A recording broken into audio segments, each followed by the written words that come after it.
ರುಕ್ಮಿಣಿಯವರು ಇಲ್ಲಿವರೆಗೂ ನನಗೆ ಏನೂ ಕೇಳಿಲ್ಲ. ಹೂ ಕೇಳಿದ್ರು ಪಾಪ, ನಾನು ಮೊದಲೇ ಕೊಟ್ಬಿಡ್ಬೇಕಿತ್ತು. ನಾನು ಕೊಡಲೇ ಇಲ್ಲ. ತಗೊಂಡೋಗೋಣ ಅಂತ ಅಂದ್ಕೊಂಡಿದ್ದೆ. ಅದು ತಗೊಂಡು ಕೊಡಲೇ ಇಲ್ಲ. ಅವರೇ ಕೇಳೋ ತನಕ ಸುಮ್ಮನೆ ಇರೋಂಗಾಯ್ತು. ಅಮ್ಮ ಈಗ ತುಂಬ ಖುಷಿಯಾಗಿದ್ದಾರೆ. ರುಕ್ಮಿಣಿ ಅವ್ರ ಜೊತೆ ಇರೋದ್ರಿಂದ ಸಿಕ್ಕಾಪಟ್ಟೆ ಖುಷಿಯಾಗಿದ್ದಾರೆ. ಅವ್ರು ತುಂಬ ಚೆನ್ನಾಗಿ ಹೊಂದಾಣಿಕೆ ಮಾಡ್ಕೊ ಹೋಗ್ತಿದ್ದಾರೆ. ಹಾಗೆ ಅಮ್ಮನ್ನೆಲ್ಲ ಚೆನ್ನಾಗಿ ನೋಡ್ಕೋತಾ ಇದ್ದಾರೆ. ರುಕ್ಮಿಣಿ ಅವ್ರಿಗೋಸ್ಕರ ನಾನು ಏನಾದರೂ ಮಾಡ್ಕೋಬೇಕು. ಇಲ್ಲ ಅಂದರೆ ಪಾಪ, ಇಲ್ಲ ನಾನು ಸ್ವಾರ್ಥಿ ಆಗಿಬಿಡ್ತೀನಿ. ಬರೀ ಅಮ್ಮನ ಖುಷಿಗೋಸ್ಕರ ಅವ್ರನ್ನ ಬಳಸ್ಕೊಂಡಂಗೆ ಆಗ್ಬಿಡುತ್ತೆ. ಕೇಳೋಣ, ಅವ್ರಿಗೇನಾದರೂ ಬೇಕಾದರೆ ತಗೊಳ್ಳೋಣ. ಏನಾದರೂ ಆಸೆ ಏನಾದರೂ ಇದ್ದು ಸಣ್ಣ ಪುಟ್ಟ ಆಸೆ ಇದ್ದರೆ ಈಡೇರಿಸೋಣ. ಅಷ್ಟು ಮಾಡಲಿಲ್ಲ ಅಂದರೆ ಏನಾಗುತ್ತೆ, ಹಿಂಗಾಗುತ್ತೆ. ಅದು ಸರಿಯಾಗಿರೋದಿಲ್ಲ. ಅಲ್ಲ, ಅವರು ಅಪ್ಪ ಅಮ್ಮನೆಲ್ಲ ಅಷ್ಟು ಚೆನ್ನಾಗಿ ನೋಡ್ಕೋತಾ ಇದ್ದಾರೆ. ನನ್ನ ಬರೀ ಮದುವೆ ಆಗಿದ್ದೀನಿ ಅನ್ನೋ ಒಂದೇ ಒಂದು ಕಾರಣಕ್ಕೋಸ್ಕರ ನಾನು ಅವ್ರಿಗೋಸ್ಕರ ಏನಾದರೂ ಮಾಡಬೇಕಲ್ವಾ? ಅಲ್ಲ, ರುಕ್ಮಿಣಿ ಅವ್ರಿಗೆ ಅವ್ರ ಅಮ್ಮ ಅಪ್ಪ ಅವ್ರ ಫ್ಯಾಮಿಲಿ ಕಂಡ್ರೆ ತುಂಬ ಇಷ್ಟ. ಅವ್ರನ್ನ ಈಗ ನಾವು ಕರೆದ್ರೆ ಅವ್ರು ಬರ್ತಾರೋ ಇಲ್ವೋ ಅದು ಗೊತ್ತಿಲ್ಲ. ಆಮೇಲೆ ಅವ್ರನ್ನ ಫೋಟೋದಲ್ಲಿ ಮಾತ್ರ ನೋಡಿದ್ದೆ ನಾನು, ಅಷ್ಟು ರಿಯಲ್ ಆಗಂತೂ ಅವ್ರನ್ನ ನೋಡಿಲ್ಲ. ಅವ್ರನ್ನ ಒಪ್ಪಿಸ್ಬಿಟ್ಟು ಕರ್ಕೊಬರೋಕ್ಕಾಗುತ್ತಾ? ಅಲ್ಲ, ಕರೆದ್ರೂ ನಾನು ನಾನು ಕರೆದ್ರೂ ಅವ್ರು ಒಪ್ಕೊಂಡು ಬರ್ತಾರಾ? ಅದೇ ನನ್ನ ಗನ್ಮಾನ, ಅವ್ರು ಬರ್ತಾರೋ ಏನೋ ಅಂತ. ಆದ್ರೂ ರುಕ್ಮಿಣಿ ಅವ್ರನ್ನ ಏನಾದರೂ ಕೇಳ್ಬಿಟ್ಟು ಏನಾದರೂ ಮಾಡಬೇಕಪ್ಪ. ಇದು ನಾನು ನನ್ನಷ್ಟು ಸೆಲ್ಫೀಸ್ ಯಾರೂ ಇಲ್ದಂಗೆ ಆಗ್ಬಿಡ್ತಾರೆ ಅಷ್ಟೇ. ಇವಾಗ ಎಲ್ಲ ಎಷ್ಟು ಚೆನ್ನಾಗಿ ನೋಡ್ಕೊತಾ ಇದ್ದಾರೆ ಅಮ್ಮ ಅಪ್ಪನ. ನನಗೆ ಅದೇ ಖುಷಿ. ನನ್ನ ನೋಡ್ಕೊಳ್ಳೋದಕ್ಕಿಂತ ಹೆಚ್ಚಾಗಿ ಅಪ್ಪ ಅಮ್ಮನ ಜೊತೆ ಚೆನ್ನಾಗಿದ್ದರೆ ನನಗದೇ ತುಂಬ ಖುಷಿ. ಅದು ಅಲ್ಲದೆ ನಂದಿನಿ ಅವರು ತುಂಬ ಚೆನ್ನಾಗಿ ನೋಡ್ಕೊತಾ ಇದ್ದಾರೆ. ಬೇರೆಯವರಾಗಿದ್ದರೆ ತುಂಬ ಇದು ಮಾಡಿಬಿಡ್ತಾಯಿದ್ರು. ಅಲ್ಲ, ರುಕ್ಮಿಣಿಯವರು ಯಾಕೆ ಈ ಥರ? ತುಂಬ ಅಂದರೆ ತುಂಬ ಒಳ್ಳೆ ಹುಡುಗಿ. ಈ ಥರ ಹುಡುಗಿ ಸಿಗೋದಕ್ಕೆ ನಿಜವಾಗ್ಲೂ ನಾನು ಪುಣ್ಯ ಮಾಡಿದ್ದೆ. ಈ ಥರ ಯಾರು ಇರ್ತಾರೆ? ಅಷ್ಟು ಧಾರಾಳ ಮನಸ್ಸು ಯಾರಿಗೆ ತಾನೇ ಇರುತ್ತೆ? ಹೆಣ್ಮಕ್ಳಿಗೆ ಆಲ್ಮೋಸ್ಟ್ ಎಲ್ಲರಿಗೂ ನನ್ನದು ನಂದು ಅಂತ ಇರುತ್ತೆ. ಆದರೆ ರುಕ್ಮಿಣಿಯವ್ರು ಮಾತ್ರ ನಮ್ಮವರು ತಮ್ಮವರು ಅಂತ ಇರ್ತಾರೆ. ಅದು ನಂಗೆ ತುಂಬ ಇಷ್ಟ ಆಗುತ್ತಪ್ಪ. ಏನಾದರೂ ಹೋಗಲಿ, ಓದ್ಕೊಂಡಿರೋ ಹೆಣ್ಮಗಳು ಅವರು. ಆಮೇಲೆ ಚೆನ್ನಾಗಿ ದುಡ್ಡೆಲ್ಲ ಸಂಪಾದನೆ ಮಾಡೋರು. ಸ್ವಲ್ಪ ಈಗೋ ಇಲ್ಲ, ಅಹಂಕಾರ ಇಲ್ಲ, ಏನಿಲ್ಲ. ಎಷ್ಟು ಸಿಂಪಲಾಗಿರ್ತಾರೆ ನಮ್ಮ ಜೊತೆ ಎಲ್ಲ ಹೊಂದಾಣಿಕೆ ಮಾಡಿಕೊಂಡು. ನಿಜವಾಗ್ಲೂ ನಾನು ನಂದಿನಿ ಅವ್ರನ್ನ ಬಿಹೇವಿಯರ್ ಎಲ್ಲ ನೋಡಿಬಿಟ್ಟು ಹೆಣ್ಮಕ್ಳು ಒಳ್ಳೆ ಬುದ್ಧಿ ಇರೋದಿಲ್ವೇನೋ, ಇದೇ ಥರ ಏನೋ ಅಂತ ಅಂದ್ಕೊಬಿಟ್ಟಿದ್ದೆ. ಬಟ್ ರುಕ್ಮಿಣಿಯವ್ರು ನೋಡಿದ್ಮೇಲೆ ಗೊತ್ತಾಯಿತು, ಒಳ್ಳೆ ಮಕ್ಕಳು ಇರ್ತಾರೆ, ಒಳ್ಳೆ ಹೆಣ್ಮಕ್ಳು ಇರ್ತಾರೆ, ಒಳ್ಳೆ ಹೆಂಡತಿ ಹೋಗೋ ಲಕ್ಷಣ ಎಲ್ಲ ಅವರು ಇರ್ತಾರೆ ಅಂತ. ನಾನು ಅಂದ್ಕೊಂಡಿದ್ದೆ. ನಂದಿನಿ ಅವ್ರು ನೋಡ್ಬಿಟ್ಟು ತುಂಬ ಬೇಜಾರಾಗ್ಬಿಟ್ಟಿತ್ತು, ಅಪ್ಸೆಟ್ ಆಗಿಬಿಟ್ಟಿತ್ತು. ಇನ್ಯಾವುದೇ ಕಾರಣಕ್ಕೂ ಜೀವನನೇ ಬೇಡ ಅಂತ ಅನಿಸ್ಬಿಟ್ಟಿತ್ತು. ಆದರೆ ರುಕ್ಮಿಣಿ ಅವ್ರ ಜೊತೆಗಿದ್ದರೆ ತುಂಬ ಬೇಗ ಟೈಮ್ ಆಗಿಬಿಡುತ್ತೆ, ಗೊತ್ತೇ ಆಗೋದಿಲ್ಲ. ಅಪ್ಪ ಅಮ್ಮನೆಲ್ಲ ನಗಿಸ್ಕೊಂಡು ಅವ್ರಿಗೆ ಏನೇನು ಬೇಕು ಎಲ್ಲನೂ ಕೊಟ್ಕೊಂಡು ಮಾಡಿಕೊಂಡು ಎಷ್ಟು ಚೆನ್ನಾಗಿರ್ತಾರೆ. ನಾನು ಇವತ್ತು ಏನಾದರೂ ಅವ್ರನ್ನ ಕೇಳಲೇಬೇಕು. ನಿಮ್ಗೆ ಏನು ಬೇಕು ಅಂತ ಕೇಳ್ತೀನಿ. ಕೇಳಿಬಿಟ್ಟು ಅವ್ರಿಗೆ ಏನು ಬೇಕೋ ಅದು ಮಾಡೋಣ ಅಂತೆ. ಪಾಪ ರುಕ್ಮಿಣಿಯವರು ನಾನು ಏನಾದರೂ ಕೇಳಿ ಮಾಡಬೇಕು. ಅವ್ರು ಮೊದಲು ದುಡಿತಿದ್ದವರು, ಅವ್ರಿಗೆ ಏನೇನು ಬೇಕು ಇಷ್ಟ ಬಂದಂಗೆ ಅವ್ರು ಖರ್ಚು ಮಾಡ್ತಾಯಿದ್ರು ದುಡ್ಡೆಲ್ಲ. ಇವಾಗ ಬರೀ ನನ್ನ ಕೈನೇ ನಂಬ್ಕೊತಿದ್ದಾರೆ. ನಾನು ಅದು ಇದು ಇಲ್ಲ ಅಂದರೆ ಪಾಪ ಅವ್ರು ಬೇಜಾರು ಮಾಡ್ಕೊತಾರೆ. ಕಷ್ಟಪಟ್ಟು ದುಡಿತಿದ್ದವ್ರಲ್ವಾ, ಅವ್ರ ದುಡ್ಡು ಅವ್ರು ಖರ್ಚು ಮಾಡ್ಕೋತಾ ಇದ್ರು. ಈಗ ಪ್ರತಿಯೊಂದಕ್ಕೂ ಕೇಳೋದಕ್ಕೆ ಅವ್ರು ಬೇಜಾರು ಮಾಡ್ಕೋತಾ ಇರ್ಬೋದು. ನಾನೇನೇ ಅವ್ರನ್ನ ಕೇಳಬೇಕು, ಏನಾದರೂ ಬೇಕಾದ್ರೆ ತಗೊಳ್ಳಿ ಅಂತ ಹೇಳಬೇಕು. ಇಲ್ಲಾಂದರೆ ಅವ್ರು ಬೇಜಾರು ಮಾಡ್ಕೊಂಡು ಕೇಳ್ತಾವ್ರು ಇಲ್ವೋ ಅದು ಗೊತ್ತಿಲ್ಲ. ಇಲ್ಲಿ ಅವ್ರಿಗೆ ಏನೂ ಕೇಳಿಲ್ಲ, ಒಂದು ಡ್ರೆಸ್ ಕೊಡಿಸಿ, ಒಂದು ಬ್ಯಾಗ್ ಕೊಡಿಸಿ, ಏನೂ ಕೇಳಿಲ್ಲ. ಆದರೂ ತುಂಬ ಖುಷಿ ಆಗ್ತಾಯಿದೆ. ರುಕ್ಮಿಣಿ ಅವ್ರನ್ನ ಒಂದು ಕಡೆ ಮದುವೆ ಆಗಿರೋದ್ರಲ್ಲಿ ತುಂಬ ಖುಷಿ ಆಗ್ತಾಯಿದೆ. ಆದ್ರೂ ನಂದಿನಿ ಅವರಿಂದ ಬೇಜಾರಾಗಿದ್ದಾರೆ ರುಕ್ಮಿಣಿಯವರು.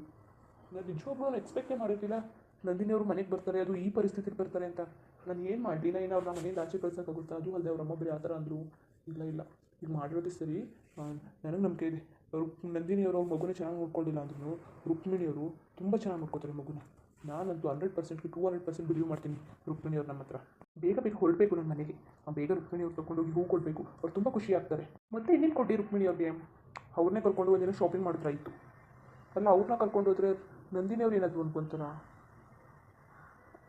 ಅಲ್ಲ, ನಾನು ನಂದಿನಿಯವ್ರ ಬಗ್ಗೆ ನಾನು ಯಾಕೆ ಯೋಚನೆ ಮಾಡಬೇಕು?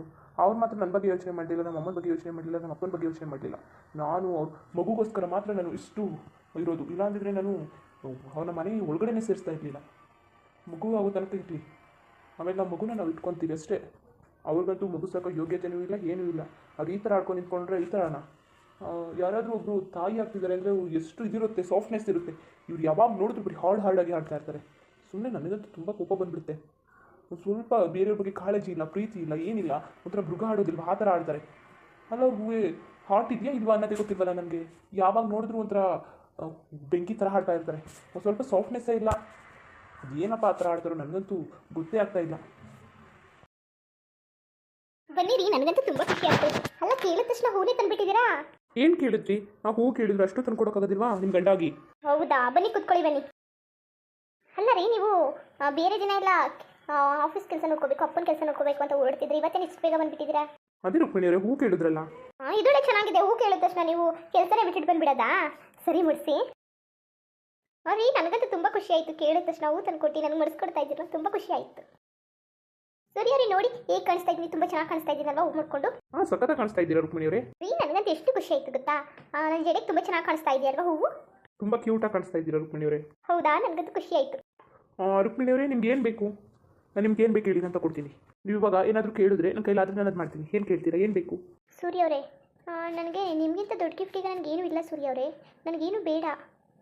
ಯಾಕಂದರೆ ನನ್ನ ಅಪ್ಪ ಅಮ್ಮನ ಎಷ್ಟು ಪ್ರೀತಿಸ್ತಾ ಇದೆ ಗೊತ್ತಾ. ನನಗೆ ಅವರೇ ದೊಡ್ಡ ಪ್ರಪಂಚ ಆಗ್ಬಿಟ್ಟಿದ್ರು. ಆದರೆ ನಾನು ನಿಮ್ಮ ಪ್ರೀತಿಗೋಸ್ಕರ ನಾನು ಅವ್ರನ್ನೇ ಬಿಟ್ಟು ಬಂದಿದ್ದೀನಿ. ಪ್ಲೀಸ್ ನನಗೆ ಯಾವತ್ತೂ ಕೈ ಬಿಡಬೇಡಿ. ನೀವು ನನ್ನ ಕಷ್ಟದಲ್ಲಿ ನನ್ನ ಸುಖದಲ್ಲಿ ನೀವು ಭಾಗಿಯಾದರೆ ನನಗೆ ಅಷ್ಟಕ್ಕಿಂತ ದೊಡ್ಡ ಗಿಫ್ಟ್ ನನಗೆ ಏನೂ ಇಲ್ಲ. ಬೇಕಾದ್ರೆ ನೀವು ಯಾವುದೇ ಪರಿಸ್ಥಿತಿ ಇರಿ, ನಿಮ್ಗೆ ಯಾವುದೇ ಕಷ್ಟದಲ್ಲಿ ನಾನು ಭಾಗಿಯಾಗ್ತೀನಿ. ಆಯಿತಾ ಸೂರ್ಯ ಅವರೇ? ನಿಮ್ಗೆ ಏನೇ ಕಷ್ಟ ಇರಲಿ, ಬೇಕಾದ್ರೆ ನೀವು ಒಂದು ಗುಡಿಸ್ಲಲ್ಲಿ ಜೀವನ ಮಾಡಿಬಿಡೋಣ ನಾನು. ಬೇಕಾದ್ರೆ ನಾನು ಬಂದಿರ್ತೀನಿ, ಬಟ್ ನನ್ನ ಕೈ ಬಿಡಬೇಡಿ ಯಾವತ್ತೂ ಸೂರ್ಯ ಅವರೇ. ನಾನು ಇದೊಂದೇ ಕೇಳ್ಕೊಳ್ಳೋದು ನಿಮ್ಮನ್ನ, ಇನ್ನೇನು ಕೇಳ್ಕೊಳ್ಳೋದಿಲ್ಲ. ನಾನು ಯಾವತ್ತೂ ನಿಮ್ಮ ದುಡ್ಡು ನಿಮ್ಮ ಕಾಸು ಅದಕ್ಕೆಲ್ಲ ನಾನು ನಿಮ್ಮ ಆಸೆನೇ ಪಟ್ಟಿಲ್ಲ ಸೂರ್ಯ ಅವರೇ. ನಿಜವಾಗ್ಲೂ ಐ ಸ್ವೇರ್, ನಾನು ಯಾವತ್ತೂ ನಿಮ್ಮ ದುಡ್ಡು ಕಾಸಿಗೆಲ್ಲ ನಾನು ಆಸೆ ಬಿದ್ದಿಲ್ಲ. ನಾನು ಕೆಲಸಕ್ಕೆಲ್ಲ ಹೋಗ್ತಿದ್ದೆ ಅಲ್ವಾ, ನನಗೂ ದುಡ್ಡೆಲ್ಲ ಇತ್ತು. ನನಗೆ ದುಡ್ಡು ಕಾಸು ಅದ್ರ ಮೇಲೆಲ್ಲ ಅಷ್ಟು ನನಗೆ ಇಂಟ್ರೆಸ್ಟ್ ಇಲ್ಲ. ನನಗೆ ಅದ್ರ ಮೇಲೆ ಅಷ್ಟು ಪ್ರೀತಿ ಇಲ್ಲ. ನನಗೆ ಚೆನ್ನಾಗಿ ನೋಡ್ಕೊಳ್ಳೋರಿದ್ರೆ ನಂಗೆ ಸಾಕು ಸೂರ್ಯ ಅವರೇ. ಅದೇ ನನಗೆ ನಂದಿನಿಯವ್ರು ಬಂದಮೇಲೆ ನನಗೆ ತುಂಬ ಭಯ ಆಗಿಬಿಟ್ಟಿದೆ. ಎಲ್ಲಿ ನನ್ನ ಬಿಟ್ಬಿಡ್ತೀರೋ, ಯಾವ್ರಿಗೋಸ್ಕರ ನಾನು ಎಲ್ಲಿ ಬಿಟ್ಕೊಟ್ಬಿಡ್ತೀರೋ ಅಂತ. ಅಲ್ಲ ರುಕ್ಮಿಣಿಯವರೇ, ನೀವು ಏನು ಮಾತಾಡ್ತಾ ಇದ್ದೀರಾ? ಅಲ್ಲ, ನನ್ನ ಕಷ್ಟದಲ್ಲೆಲ್ಲ ನೀವು ಭಾಗಿಯಾಗಿದ್ದೀರಾ. ಬಂದುಬಿಟ್ಟು ನಂದಿನಿಯವ್ರು ಬಂದುಬಿಟ್ಟು ನಾನು ಬಿಟ್ಕೊಡೋಕ್ಕಾಗುತ್ತಾ? ಅದಕ್ಕೆ ನಾನು ಹೇಳ್ತಾ ಇದ್ದಿದ್ದು ಮೊದಲು ಡಿವೋರ್ಸ್ ಎಲ್ಲ ಮುಗಿಲಿ ಕಂಪ್ಲೀಟ್ ಆಗಿ ಆಮೇಲೆ ಬಂದು ನಿಮ್ಮ ಮದುವೆ ಆಗ್ತೀನಿ ಅಂತ. ಅಂದರೆ ನೀವು ಕೇಳಲಿಲ್ಲ. ಇಲ್ಲ ಸೂರ್ಯ ಅವರೇ, ಅದ್ರ ನಂದೇ ತಪ್ಪಿರೋದು. ನೀವು ಹೇಳಿದ್ರಿ ಮೊದಲು ಅದೆಲ್ಲ ಕ್ಲಿಯರ್ ಮಾಡ್ಕೊಬೇಡೋಣ, ಆಮೇಲೆ ಬೇಕಾದ್ರೆ ಮದುವೆ ಆಗೋಣ ಅಂತ. ಬಟ್ ನಾನು ಅಲ್ಲಿವರೆಗೂ ಕಾಯಲಿಲ್ಲ ಅಷ್ಟೇ. ಅದು ಬಿಟ್ಟರೆ ಇವಾಗ ಏನಾಯಿತು ಇರಲಿ ಬಿಡಿ, ಅವರಿರಲಿ, ಅವ್ರದ್ದೇನು ಇರೋದೇನು ನನಗೇನು ತೊಂದರೆ ಇಲ್ಲ. ಬೇಕಾದ್ರೆ ಅವ್ರು ಇರಲಿ, ನನಗೇನು ಅಭ್ಯಂತರ ಇಲ್ಲ. ಬಟ್ ಅವ್ರಿಗೆ ಬೇಕಾದ್ರೆ ನೀವು ಅವರು ಚೆನ್ನಾಗಿ ನೋಡ್ಕೊಳ್ಳಿ. ನಾನೇನು ಅಷ್ಟು ಸ್ವಾರ್ಥಿ ಅಲ್ಲ. ಬೇರೆಯವ್ರು ಇರ್ತಾರೆ ಸೂರ್ಯ ಅವರೇ, ನಾನು ನೋಡಿದ್ದೀನಿ. ಅವರು ತುಂಬ ಸೆಲ್ಫಿಸ್ ಆಗಿರ್ತಾರೆ. ಬಸ್ ನಾನು ಅಷ್ಟು ಸ್ವಾರ್ಥಿ ಅಲ್ಲ. ನಿಮ್ಮ ಪ್ರೀತಿ ಒಂದಿದ್ರೆ ನಾನು ಸಾಕು ಸೂರ್ಯ ಅವರೇ. ಅವ್ರನ್ನೂ ನೋಡ್ಕೊಳ್ಳಿ. ಅವರು ನಿಮ್ಮ ಬಿಟ್ಟೋಗಿದ್ದಕ್ಕೆ ಅಲ್ವಾ ನನಗೆ ನೀವು ಸಿಕ್ಕಿದ್ದು. ಅವ್ರು ಬಿಟ್ಟೋಗ್ಲಿಲ್ಲ ಅಂದಿದ್ರೆ ನಾನು ನಿಮ್ಗೆ ಎಲ್ಲಿ ಸಿಗ್ತಾ ಇದ್ದೆ ಅಲ್ವಾ. ಆದ್ರೂ ನನ್ನ ಮಾತ್ರ ಕೈ ಬಿಡಬೇಡಿ ಸೂರ್ಯ ಅವರೇ, ಪ್ಲೀಸ್ ಸೂರ್ಯ ಅವರೇ. ರುಕ್ಮಿಣಿಯವರೇ, ನನ್ನ ಪ್ರಾಣ ಇರೋವರೆಗೂ ಯಾವತ್ತೂ ನಿಮ್ಮ ದೂರ ಮಾಡ್ಕೊಡಲ್ಲ ರುಕ್ಮಿಣಿಯವರೇ. ನಿಮ್ಮಂಥ ಒಳ್ಳೆಯವ್ರನ್ನ ದೂರ ಮಾಡ್ಕೊಡೋ ದೇವ್ರು ನಿಜವಾಗ್ಲೂ ನೆಚ್ತಾನಾ? ಹೇಳಿ, ನಮ್ಮ ಆತ್ಮಸಾಕ್ಷಿಗಾದ್ರೂ ನಿಮ್ಮಂತೆ ಒಳ್ಳೆಯವ್ರಿಗೆ ಏನಾದರೂ ಕೆಟ್ಟದ್ದು ಬಯಸಿದ್ರೆ ನಮ್ಮನ್ನ ದೇವ್ರು ಉದ್ಧಾರ ಮಾಡ್ತಾನೆ? ಏನು ಮಾತಾಡ್ತಿದ್ದೀರಾ? ನಾನು ಎಷ್ಟು ಹಚ್ಕೊಂಡಿದ್ದೀನಿ ಗೊತ್ತಾ ಇತ್ತೀಚೆಗೆ? ನಿಮ್ಮ ಒಳ್ಳೆತನನೇ ಕಾರಣ ಅದಕ್ಕೆಲ್ಲ. ಅಲ್ಲ, ಈ ಥರ ಮಾತಾಡ್ತಿರಲ್ಲ. ನಾನು ಆ ಥರ ಮಾತಾಡಿದ್ರೆ ನಂದಿನಿಯವ್ರು ಬಂದು ದಿನವೇ ನಿಮ್ಮನ್ನ ಕಳಿಸ್ಬಿಡ್ತಾ ಇದ್ದೆ. ನಾನು ನಿಮಗೆ ತುಂಬ ನಿಮ್ಮನ್ನ ರೆಸ್ಪೆಕ್ಟಾಗಿ ನೋಡ್ತಾ ಇದ್ದೀನಿ ರುಕ್ಮಿಣಿಯವರೇ. ಯಾವತ್ತೂ ನಾನು ಆ ಥರ ಮಾಡಿದ್ದೀನಿ. ನನ್ನ ಮೇಲೆ ನೀವು ನಂಬಿಕೆ ಇಡಿ ಸೂರ್ಯ ಅವರೇ. ಇದು ನಂಬಿಕೆ ಪ್ರಶ್ನೆ ಅಲ್ಲ. ಈ ಸಂದರ್ಭಗಳು ಯಾವ ಥರ ಇರ್ತವೆ, ಸಿಚುವೇಶನ್ ಏನಂತ ಗೊತ್ತಾಗೋದಿಲ್ಲ. ಅದಕ್ಕೆ ಸಿಚುವೇಶನ್ ಬಂದಾಗ ನಾವು ರಿಯಾಕ್ಟ್ ಮಾಡ್ತೀವಿ. ನೀವು ಯಾವುದೇ ಸಿಚುವೇಶನ್ ಬಂದಾಗ ಪ್ಲೀಸ್ ನನ್ನ ಮಾತ್ರ ಬಿಟ್ಕೊಡ್ಬೇಡಿ. ಬಿಡಿ ರುಕ್ಮಿಣಿಯವರೇ, ಎಂಥ ಸಿಚುವೇಶನ್ ಅವರು ಬರಲಿ, ಕೊನೆ ಪಕ್ಷ ನೀವು ನನ್ನ ಪ್ರಾಣ ಇದ್ದರೆ ನಾನು ಪ್ರಾಣ ಬಿಡ್ತೀನಿ ಹೊರತು ನಿಮ್ಮ ಮಾತ್ರ ಬಿಟ್ಕೊಡೋದಿಲ್ಲ. ಬಿಡ್ತು ಅನ್ನಿ ಸೂರ್ಯ ಅವರೇ, ಏನು ಮಾತಾಡ್ತಾ ಇದ್ದೀರಾ ನೀವು? ನಿಮ್ಮ ಪ್ರಾಣ ಹೋದ್ಮೇಲೆ ನಾನೇನು ಮಾಡಲಿ ಹೇಳಿ? ಅತ್ತೆ ಎಲ್ಲ ನನ್ನ ತುಂಬ ಚೆನ್ನಾಗಿ ನೋಡ್ಕೊಂಡಿದ್ದಾರೆ. ಅತ್ತೆ ಆಗಲಿ, ಆಮೇಲೆ ಮಾವಾಗಲಿ ತುಂಬ ಚೆನ್ನಾಗಿ ನೋಡ್ಕೊಂಡಿದ್ದಾರೆ. ನಮ್ಮ ಅಪ್ಪ ಅಮ್ಮ ಹೇಗೆ ನೋಡ್ಕೊತಿದ್ರು ಹಾಗೆ ನೋಡ್ಕೊತಾ ಇದ್ದಾರೆ. ನಾನು ಅಷ್ಟೇ, ನಮ್ಮ ಅಪ್ಪ ಅಮ್ಮನ ಚೆನ್ನಾಗಿ ನೋಡ್ಕೊತಿದ್ದೆ. ಇವರು ನಮ್ಮ ಅಪ್ಪ ಅಮ್ಮ ನನಗೆ ಅಲ್ವಾ, ಅದು ಬಿಟ್ಟು ನಾನು ತುಂಬ ಚೆನ್ನಾಗಿ ನೋಡ್ಕೊತಾ ಇರೋದು ಸೂರ್ಯ ಅವರೇ. ನನಗೆ ಅಪ್ಪ ಅಮ್ಮ ಬೇರೆ ಇಲ್ಲ, ಅತ್ತೆ ಮಾವ ಬೇರೆ ಇಲ್ಲ. ನೀವು ನನಗೆ ತುಂಬ ಇಷ್ಟ ಸೂರ್ಯ ಅವರೇ. ಅದಕ್ಕೋಸ್ಕರ ನಾನು ಮದುವೆ ಆಗಿರೋದು. ನೀವು ನಾನು ಯಾವತ್ತೂ ಕೈ ಬಿಡಬೇಡಿ. ನೀವು ಇಲ್ಲ ಅಂದರೆ ಬದುಕೋಕ್ಕಾಗೋದಿಲ್ಲ. ನಾನು ತುಂಬ ಫೀಲ್ ಮಾಡ್ಕೊಂಡಿದ್ದೆ.